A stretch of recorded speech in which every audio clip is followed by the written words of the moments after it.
अस्सलाम वालेकुम। तो जनाब कैसे हैं। आज की वीडियो के अंदर हम देखेंगे सेकेंड ईयर बायोलॉजी के 19वें चैप्टर से कंडीशंस ऑफ ग्रोथ के बारे में कि आपके पास जो प्लांट्स होती है उनके लिए कौन सी कंडीशंस होनी चाहिए।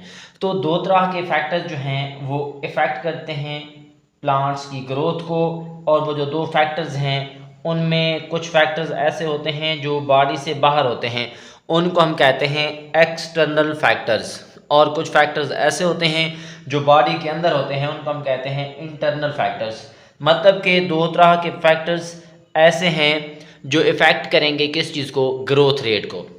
तो सबसे पहले बात की जाए, हम बात करेंगे किस चीज़ की कि फैक्टर्स दो तरह के हैं। जो पहला फैक्टर है उसको हम क्या नाम देते हैं, एक्सटर्नल फैक्टर्स। External factors. और दूसरा कौन सा होता है, इंटरनल फैक्टर्स। Internal factors. तो दो तरह के फैक्टर्स ऐसे हैं जो प्लांट्स की जो ग्रोथ होती है उसको क्या करते हैं, इफेक्ट करते हैं। तो सबसे पहले हम बात करेंगे एक्सटर्नल फैक्टर्स की। तो एक्सटर्नल फैक्टर्स के अंदर जो सबसे पहली चीज़ है उसको हम कहते हैं टेम्परेचर। कि टेम्परेचर जो है, टेम्परेचर किस तरीके से जो है इफेक्ट करता है, किस चीज़ को इफेक्ट करता है, तो आप बताएंगे ग्रोथ रेट को। तो ग्रोथ रेट किस चीज़ की, प्लांट्स की। तो यहाँ पे सबसे पहला पॉइंट अगर देखा जाए ग्रोथ रेट के हवाले से, तो टेम्परेचर जो है वो किस तरह इफेक्ट करता है, तो आप बताएंगे कि growth rate is directly proportional to temperature. कि आपके पास जो ग्रोथ है, ग्रोथ रेट, जो ग्रोथ करने की रफ्तार है प्लांट्स की, वो क्या होती है, डायरेक्टली प्रोपोर्शनल होती है। डायरेक्टली प्रोपोर्शनल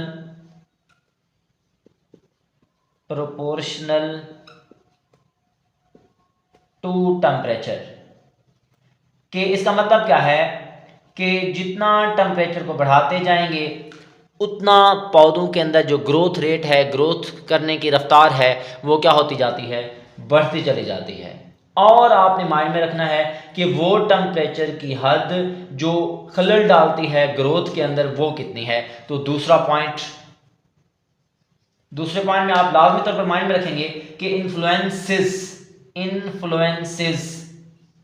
जो खलल डालता है, influences growth temperature, influences growth temperature. कि ऐसा टेम्परेचर जो ग्रोथ रेट को क्या करता है, इन्फ्लुएंस करता है, मुतासर करता है, उसको हम क्या कहते हैं, वो कितना है, 0 डिग्री सेंटीग्रेड से लेकर 35 डिग्री सेंटीग्रेड। 0 डिग्री सेंटीग्रेड से लेकर 35 डिग्री सेंटीग्रेड, ये टेम्परेचर की वो हद है जो ग्रोथ रेट को क्या करती है, मुतासर करती है, खलल डालती है। अब आप यहाँ पे देखें, rise temperature increase the cell division. कि अगर आपके पास जो टेम्परेचर होगा, अगर टेम्परेचर जो है इसके अंदर इजाफा होता है, तो टेम्परेचर के अंदर जब इजाफा करेंगे तो इसके साथ साथ जो है सेल डिवीजन का प्रोसेस जो होता है, सेल डिवीजन, प्लांट्स के अंदर जो तकसीम का प्रोसेस है, सेल्स की तकसीम का प्रोसेस, वो भी क्या हो जाता है, तेज़ हो जाता है। मतलब कि टेम्परेचर जब बढ़ता जाएगा तो सेल डिवीजन का प्रोसेस भी बढ़ता जाएगा। जब सेल डिवीजन का प्रोसेस बढ़ता जाएगा तब जो है ग्रोथ रेट जो है, जो ग्रोथ करने की रफ्तार है प्लांट्स की, वो भी क्या होती जाएगी, इंक्रीज होती जाएगी। इसका मतलब क्या है, टेम्परेचर के बढ़ाने से सेल डिवीजन बढ़ेगी, सेल डिवीजन के बढ़ने से ग्रोथ रेट बढ़ेगा। अब इसके बाद अगर मजीद बात करें कि ऑप्टिमम टेम्परेचर कितना है, वो टेम्परेचर जिस पर ग्रोथ रेट बहुत तेज होता है उसको हम कहते हैं ऑप्टिमम टेम्परेचर। और जो ऑप्टिमम टेम्परेचर है, ऑप्टिमम टेम्परेचर, अगर ऑप्टिमम टेम्परेचर की बात करें तो आप लाजमी तौर पर जहन में रखेंगे कि तकरीबन 25 डिग्री सेंटीग्रेड से लेकर 30 डिग्री सेंटीग्रेड तक ये वो टेम्परेचर है जो ग्रोथ रेट को बड़ी स्पीड के साथ बढ़ाता है। इसका मतलब क्या है कि 25 से 30 डिग्री सेंटीग्रेड पर प्लांट के अंदर ग्रोथ रेट बहुत तेज़ हो जाती है। इसी वजह से इस टेम्परेचर को हम क्या कहते हैं, ऑप्टिमम टेम्परेचर का नाम देते हैं। अब अगर मज़ीद बात करें कि जो लीस्ट ग्रोथ होगी, जो सबसे कम ग्रोथ होगी वो किस टेम्परेचर पर होती है, तो ये एक और मारूजी। तो यहां पे आप लिख दें कि लीस्ट ग्रोथ, जो कम ग्रोथ है, जिस पर ग्रोथ जो है वो बहुत कम होती है, उसको हम क्या नाम देते हैं, 5 डिग्री सेंटीग्रेड से लेकर 10 डिग्री सेंटीग्रेड। ये वो टेम्परेचर है जिस पर ग्रोथ रेट बहुत कम होती है। अब मजीद अगर बात करें कि जो प्लांट्स होते हैं उनके पास ग्रोथ रेट जो है वो कब स्टॉप हो जाता है, ग्रोथ कब रुक जाती है, तो अगर मजीद बात की जाए तो आप बताएंगे कि प्लांट ग्रोथ जो है, प्लांट के अंदर जो ग्रोथ हो रही होती है, प्लांट्स के पास जो ग्रोथ है वो कब स्टॉप हो जाती है, तो आप बताएंगे स्टॉप कब हो जाएगी, किस टेम्परेचर पर स्टॉप हो जाएगी, तो वो टेम्परेचर है 35 डिग्री सेंटीग्रेड से लेकर 40 डिग्री सेंटीग्रेड। ये वो टेम्परेचर है जहां पर प्लांट के अंदर ग्रोथ जो है क्या हो जाती है, रुक जाती है। ये आपके पास एक्सटर्नल फैक्टर में से पहला फैक्टर था जिसको हम क्या नाम देते हैं, टेम्परेचर का नाम देते हैं। अब टेम्परेचर किस तरह से इफेक्ट करता है, सबसे पहला पॉइंट याद रखेंगे कि ग्रोथ रेट जो है वो डायरेक्टली प्रोपोर्शनल होती है टेम्परेचर के। जितना टेम्परेचर बढ़ता जाएगा ग्रोथ रेट में इजाफा होता जाएगा। और वो टेम्परेचर जो ग्रोथ को इफेक्ट करता है, इन्फ्लुएंस करता है, वो है 0 डिग्री सेंटीग्रेड से लेकर 35 डिग्री सेंटीग्रेड। इसी तरह टेम्परेचर में इजाफा होगा तो सेल डिवीजन में इजाफा होगा, सेल डिवीजन में इजाफा होगा तो ग्रोथ रेट में भी इजाफा हो जाएगा। ऑप्टिमम टेम्परेचर की बात की जाए जिस पर ग्रोथ रेट बहुत तेज होता है तो हम कहते हैं 25 से 30 डिग्री सेंटीग्रेड। और वो टेम्परेचर जहां पे ग्रोथ रेट बहुत कम होता है और उसको हम क्या नाम देते हैं, 5 से 10 डिग्री सेंटीग्रेड। ये वो टेम्परेचर की रेंज है जहां पे ग्रोथ रेट प्लांट के अंदर बहुत कम होती है। अब अगर बात की जाए वो टेम्परेचर जिस पर प्लांट की ग्रोथ रुक जाती है, वो है 35 से 40 डिग्री सेंटीग्रेड। तो ये जो है पहला फैक्टर है जिसको हम क्या नाम देते हैं, टेम्परेचर का नाम देते हैं। अब इसी तरह अगर हम दूसरे इंटरनल फैक्टर की बात करें तो वो है लाइट। अब ये देखेंगे लाइट जो है ग्रोथ रेट को किस तरह मुतासर करती है।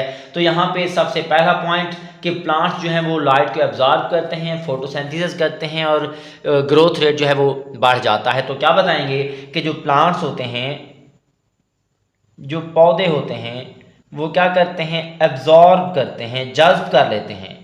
अब अगर देखा जाए किस चीज़ को एब्जॉर्ब करेंगे तो आप बताते जाएंगे, एब्जॉर्ब लाइट, ये लाइट को एब्जॉर्ब करते हैं फॉर फोटोसिंथेसिस, फॉर फोटोसिंथेसिस, के फोटोसिंथेसिस के लिए जो है प्लांट लाइट को एब्जॉर्ब करते हैं। जब फोटोसिंथेसिस का प्रोसेस होता है तब जो है यहाँ पर क्या बनती है, फूड बनती है, खुराक बनती है। तो जब खुराक बनती है तो ग्रोथ रेट भी क्या हो जाता है, तेज हो जाता है। इसका मतलब क्या हुआ कि प्लांट ने लाइट को एब्जॉर्ब किया, लाइट को जब एब्जॉर्ब किया प्लांट ने तो उनके पास कौन सा प्रोसेस हुआ, फोटोसिंथेसिस का। जब फोटोसिंथेसिस का प्रोसेस हुआ तो खुराक बनी, जब खुराक बनी तब जो है ग्रोथ रेट में क्या हो जाएगा, इजाफा हो जाएगा। अब आप ये देखेंगे कि लाइट इंटेंसिटी जो है वो किस तरह इफेक्ट करती है किस चीज़ को, ग्रोथ रेट को। तो यहाँ पे आप बताते जाएं light intensity, light intensity, light intensity का मतलब यह है रोशनी की शिद्दत। अब अगर हम यहाँ पे देखें तो आप बताते जाएंगे कि हाई इंटेंसिटी जो है वो सेल डिवीजन को बढ़ा देती है। तो यहाँ पे आप बताएंगे कि हाई लाइट इंटेंसिटी, हाई इसका मतलब हाई लाइट इंटेंसिटी, इंटेंसिटी ये क्या कर देगी, इंक्रीज कर देगी, बढ़ा देगी किस चीज़ को, सेल डिवीजन को। जब सेल डिवीजन का प्रोसेस बढ़ जाएगा, सेल डिवीजन के प्रोसेस के बढ़ जाने की वजह से ग्रोथ रेट भी क्या हो जाता है, तेज हो जाता है। अब ये हमने बात की लाइट इंटेंसिटी की। अब हम बात कर लेते हैं लाइट की क्वालिटी, मतलब क्वालिटी ऑफ लाइट जो है वो किस तरह से मुतासर करती है। तो लाइट क्वालिटी, रोशनी की क्वालिटी जो है वो किस तरीके से जो है डिस्टर्ब करती है या मुतासर करती है, असरअंदाज होती है किस चीज़ पर, जो है ग्रोथ पर। तो यहाँ पे अगर हम बात करें तो मुख्तलिफ तरह की लाइट्स की अकसाम हैं। तो ये यहाँ से बड़ी दफ़ा जो है मारूजियाँ बनती हैं। तो इन पॉइंट्स को आपने वन बाय वन करके समझते जाना है। इसमें सबसे पहला पॉइंट ये है कि रेड लाइट का क्या असर होगा, रेड लाइट का क्या असर होगा। इसी तरह अगर बात करें ब्लू लाइट ने क्या इफेक्ट करना है। इसी तरह अगर हम बात करें अल्ट्रावायलेट रेज किस तरीके से जो है ग्रोथ रेट को मुतासर करती हैं। इसी तरह अगर हम बात करें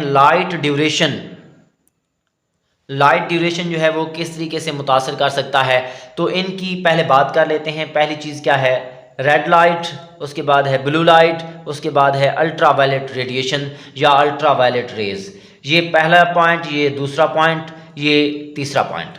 अब अगर हम यहाँ पे बात करते चले जाएं, बहुत आसान है। अब आप देखिएगा रेड लाइट जो है ये इलोंगेट कर देती है किस चीज़ को, सेल को। मतलब कि ये क्या करेगी, इलोंगेट करेगी, इलोंगेट ऑफ सेल्स की लंबाई में इजाफा करेगी। मारूजी है कि रेड लाइट का क्या असर पड़ता है, तो आप बताएंगे कि सेल की लंबाई में इजाफा करने वाली लाइट कौन सी है, रेड लाइट है। मतलब कि रेड लाइट की वजह से इलोंगेशन का प्रोसेस बढ़ जाता है, तो ग्रोथ भी क्या हो जाएगी, तेज हो जाएगी। अब आप मजीद बात करेंगे कि ये जो आपके पास ब्लू लाइट है, ब्लू लाइट ने क्या करना है, इसने इनहेंस कर देना है सेल डिवीजन को। तो आप बताएंगे इनहेंस बढ़ा देगी किस चीज को, सेल डिवीजन को। सेल डिवीजन के प्रोसेस को जो है क्या कर देते हैं, ब्लू लाइट इनहेंस कर देती है। इसके साथ साथ लेकिन अगर बात की जाए, मतलब कि सेल डिवीजन का प्रोसेस बढ़ जाएगा, लेकिन देखें भाई, लेकिन रिटार्ड सेल एनलार्जमेंट, लेकिन ये कम कर देती है, रोक देती है रिटार्ड द सेल इनलार्जमेंट कि हमारे पास जो सेल तकसीम हो रहे थे उनकी जो सेल की जो डिवीजन है ग्रोथ के दौरान, सेल डिवीजन को बढ़ा देती है ब्लू लाइट, लेकिन जो सेल की इनलार्जमेंट है उसको क्या कर देती है, स्टॉप कर देती है, रिटार्ड कर देती है। अब अगर बात की जाए अल्ट्रावायलेट रेडिएशंस या अल्ट्रावायलेट रेज का क्या असर पड़ता है, तो यहाँ पे आप बताएंगे कि अल्ट्रावायलेट रेडिएशन जो है ये क्या कर देती हैं, रिटार्ड कर देती हैं, रोक देती हैं, रिटार्ड द सेल डिवीजन के सेल जो तकसीम हो रहे थे, सेल जो डिवाइड हो रहे थे, उनकी डिवीजन को स्टॉप करने वाली जो रोशनी है वो कौन सी है, अल्ट्रावायलेट रेडिएशन हैं। इसी तरह अगर हम बात करें, मज़ीद थोड़ी सी बात करते जाएं, तो ये एक और पॉइंट है, तो आपने लाजमी तौर पर याद करना है कि आपके पास जो लाइट ड्यूरेशन है उसका क्या असर पड़ता है, लाइट ड्यूरेशन का क्या असर पड़ेगा। अब बात करें लाइट ड्यूरेशन की। लाइट ड्यूरेशन मतलब रोशनी का दौरानिया।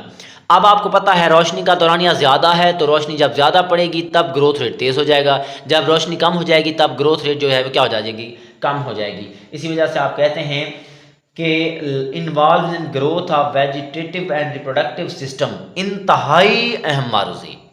आप लाजमी याद रखेंगे कि ये जो है ये इन्वॉल्व होती है, इन्वॉल्व ये हिस्सा लेती है किस चीज के अंदर, इन्वॉल्व इन ग्रोथ के अंदर, किस चीज की growth, of vegetative and reproductive system plant के अंदर जो वेजिटेटिव और रिप्रोडक्टिव सिस्टम है उसके अंदर जो इन्वॉल्व होती है लाइट, तो उसको हम क्या कहते हैं कि लाइट ड्यूरेशन जो है वो इस चीज़ को इफेक्ट करती है। अब आप मजीद लास्ट में इसके अंदर आप देखेंगे कि फोटो पेरियडिज्म का क्या इफेक्ट है, फोटो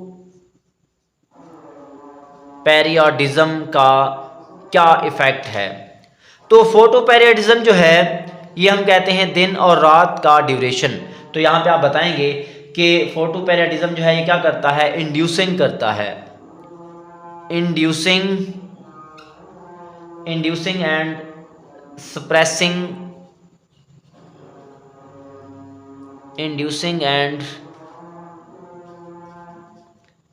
सप्रेसिंग ऑफ फ्लावरिंग कि आपके पास जो प्लांट्स हैं, प्लांट्स के ऊपर फूल खिलते हैं और बंद हो जाते हैं, तो उन चीज़ को इफेक्ट करने वाली कौन सी चीज़ है, फोटो पेरियडिज्म है। तो ये आपके पास हमने पहले टेम्परेचर की बात की, उसके बाद जो है हम लाइट की बात की, उसके बाद हम बात करेंगे पानी की। अजान हो रही है तो थोड़ा सा वेट कर लें। देखिए भाई, एक और जो फैक्टर है उसका नाम है पानी, वाटर, या जिसको हम H2O का नाम देते हैं। अब अगर हम ये देखें कि H2O जो है ये किस तरीके से जो है ग्रोथ रेट को मुतासर करता है, तो आप बताते जाएंगे। एक आसान और सिंपल सा टॉपिक है। आपको पता है कि ये जो ग्रोथ है, सॉरी पानी जो होता है, वाटर जो होता है, उसको सेल जो है क्या करते हैं, एब्जॉर्ब करते हैं। तो आप बता दें कि ये जो है इम्पॉर्टेंट है, वाटर जो है काफ़ी अहम होता है। इट इज़ इम्पॉर्टेंट, ये बहुत अहम है किस चीज़ के लिए, for cell elongation. Cell elongation कहते हैं सेल का लंबा हो जाना, बढ़ जाना, साइज में इजाफा हो जाना। तो सेल जो होते हैं वो पानी को एब्जॉर्ब करेंगे, तो पानी को जब एब्जॉर्ब करेंगे तो सेल्स क्या हो जाएंगे, इलांगेट हो जाएंगे। सेल इलांगेट का क्या मतलब है, सेल के अंदर लंबाई में इजाफा हो जाएगा, साइज में इजाफा हो जाएगा, जिसकी वजह से जो है ग्रोथ रेट बढ़ जाएगी। लेकिन अगर जो है आप बता दें कि ग्रोथ जो है, जो ग्रोथ होती है वो सीज हो जाती है। सीज का मतलब यह है बंद हो जाना, रुक जाना। सीज हो जाती है कब, in the absence of water. अगर पानी होगा नहीं, जब पानी नहीं होगा तब जो है सेल पानी को एब्जॉर्ब नहीं करेंगे। जब सेल पानी को एब्जॉर्ब नहीं करेंगे तब जो है ग्रोथ रेट क्या हो जाती है, सीज हो जाती है, रुक जाती है। अब हम ये देखते हैं कि हमारे पास ऑक्सीजन और कार्बन डाइऑक्साइड का क्या रोल होगा ग्रोथ के अंदर। तो पहला पॉइंट आपने माइंड में रखना है कि टू मच, बहुत ज्यादा, टू मच ऑक्सीजन, के ऑक्सीजन की जो बहुत ज्यादा मिकदार है वो क्या करती है, रिटॉल्ड, रोक देती है। किस चीज को रोक देती है, the plant growth. The plant growth, के पौधों के अंदर जो ग्रोथ हो रही है, पौधे ग्रो कर रहे हैं, उनके अंदर जो ग्रोथ है उसको बहुत ज़्यादा, अगर ऑक्सीजन की मिकदार ज़्यादा हो जाएगी ज़रूरत से, तब ग्रोथ रेट जो है वो क्या हो जाएगी, या रिटार्ड हो जाएगी। इसी तरह अगर हम बात करें शॉर्ट सप्लाई हो, अगर शॉर्ट सप्लाई, बहुत ज़्यादा सप्लाई हो, सॉरी बहुत कम सप्लाई हो किस चीज़ की, शॉर्ट सप्लाई ऑफ O2, अगर ऑक्सीजन की सप्लाई जो है कम हो जाए तो ये क्या करती है, डिस्टर्ब कर देती है, डिस्टर्ब ऑफ मेटाबॉलिक रेट। आपको पता है प्लांट्स के अंदर मेटाबॉलिज्म चल रहा है, तो मेटाबॉलिज्म की रफ्तार को हम क्या नाम देते हैं, मेटाबॉलिक रेट का नाम देते हैं। अगर ऑक्सीजन की मिकदार बहुत कम हो जाएगी तब जो है मेटाबॉलिक रेट जो है वो क्या हो जाता है, डिस्टर्ब हो जाता है। अब आप ये देखें, जब मेटाबॉलिक रेट डिस्टर्ब होगा तब ग्रोथ रेट भी क्या हो जाएगा, डिस्टर्ब हो जाएगा। इसी तरह अगर हम बात करें कार्बन डाइऑक्साइड जो है, इसका क्या रोल है, तो आपको पता है कार्बन डाइऑक्साइड जो है ये क्या होती है, carbon dioxide is important. Carbon dioxide जो है ये बहुत ज़्यादा इंपॉर्टेंट है, बहुत अहम होती है। किस चीज़ के लिए अहम होती है, इंपॉर्टेंट फॉर फोटोसिंथेसिस।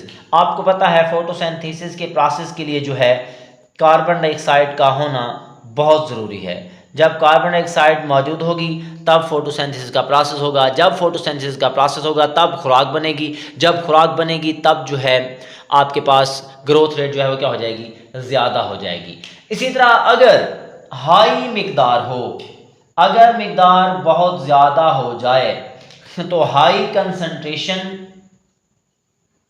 बहुत ज़्यादा मिकदार, हाई कंसंट्रेशन, किस चीज़ की high concentration, high concentration of CO2।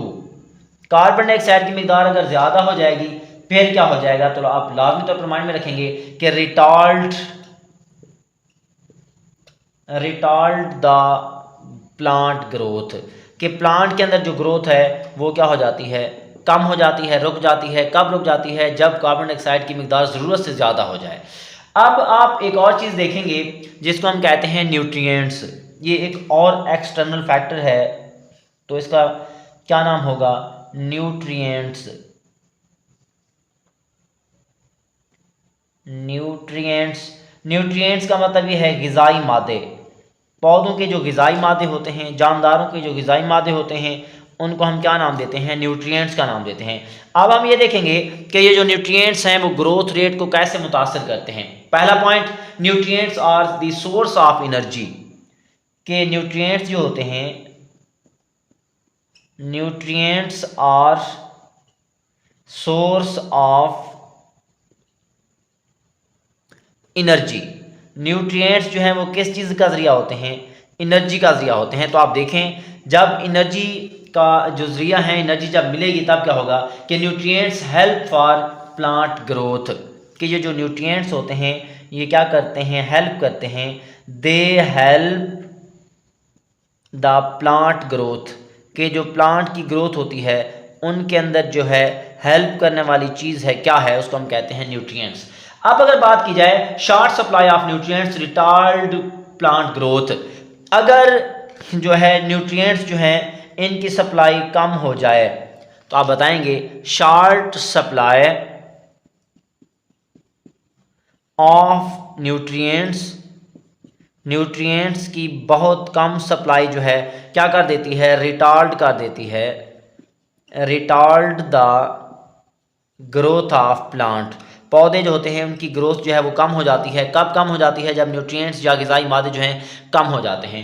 ये आपके पास जो फैक्टर्स थे उनको हम कहते हैं एक्सटर्नल फैक्टर्स। अब हम बात करेंगे कि इंटरनल फैक्टर्स जो हैं वो किस तरीके से मुतासर करते हैं, किस चीज़ को मुतासर करते हैं। तो आप याद रखते जाएँ कि ग्रोथ रेट जो है वो किस तरीके से जो है वो मुतासर होती है, किस चीज़ की मदद से? इंटरनल फैक्टर्स की मदद से। अब ये जो इंटरनल फैक्टर्स हैं उनमें सबसे पहली चीज़ आती है हार्मोन्स, सॉरी इसमें पहली चीज़ आती है विटामिन्स, उसके बाद हैं हार्मोन्स। सबसे पहले बात करेंगे आप किस चीज़ की? विटामिन्स की, कि विटामिन्स जो हैं ये क्या किरदार अदा करते हैं ग्रोथ के अंदर। तो सबसे पहले बात करेंगे कि ये जो विटामिन्स हैं इनकी क्या होती है? तैयारी होती है, सिंथेसिस होती है। तो आप बताएंगे सिंथेसिस ऑफ विटामिन्स, के विटामिन्स का बनना, synthesis of vitamins in the presence of light, कि जब लाइट की अवेलेबिलिटी होगी, लाइट मौजूद होगी, तब जो है विटामिन्स की तैयारी होगी। जब विटामिन्स की तैयारी होगी तब ये क्या करेंगे? ये जो होते हैं क्या करते हैं? दे प्ले रोल, ये किरदार अदा करते हैं। किस चीज़ के अंदर किरदार अदा करते हैं? इन ग्रोथ, के जो प्लांट्स की ग्रोथ होती है उनके अंदर जो है कौन रोल प्ले करता है? विटामिन्स। और ये जो विटामिन्स जो होते हैं कब तैयार होते हैं? लाइट की मौजूदगी में तैयार होते हैं। अब आप एक और पॉइंट आप याद रखिएगा, absence of vitamins, absence of vitamins, के जब विटामिन्स जो हैं वो क्या हो जाएं? एब्सेंस हूँ, या इनकी ये जो है इनकी गैर मौजूदगी हो, विटामिन्स ना हूँ, तब जो है क्या हो जाता है? रिटार्ड हो जाती है, रिटार्ड ऑफ प्लांट ग्रोथ, के पौधों की जो ग्रोथ है वो क्या हो जाएगी? रुक जाएगी। तो ये असर था किस चीज़ का? विटामिन्स का ग्रोथ पर। अब हम बात करते हैं हार्मोन्स की। तो हार्मोन्स जो हैं ये क्या है? ऑर्गेनिक सोल्युबल मॉलिक्यूल है। तो आप बताते जाएंगे ये जो है ऑर्गेनिक सोल्युबल मॉलिक्यूल है, ऐसा मॉलिक्यूल जो सोल्युबल सॉल्वेंट के अंदर, सॉरी ऑर्गेनिक सॉल्वेंट के अंदर क्या हो जाए? हल हो जाए, उसको हम कहते हैं ऑर्गेनिक सोल्युबल मॉलिक्यूल। और हार्मोन्स भी क्या होते हैं? ऑर्गेनिक सोल्युबल मॉलिक्यूल्स हैं। जैसे कि अगर एग्जांपल की बात की जाए, ऑक्सिन जो है एक हार्मोन है और इसको हम सिंपल क्या नाम देते हैं? इंडोल एसिटिक एसिड,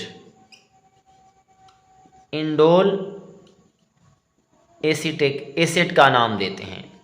अब ये जो इंडोल एसिटिक एसिड है ये क्या करता है? तो आप बताते जाएंगे ये हेल्प करता है, हेल्प फॉर,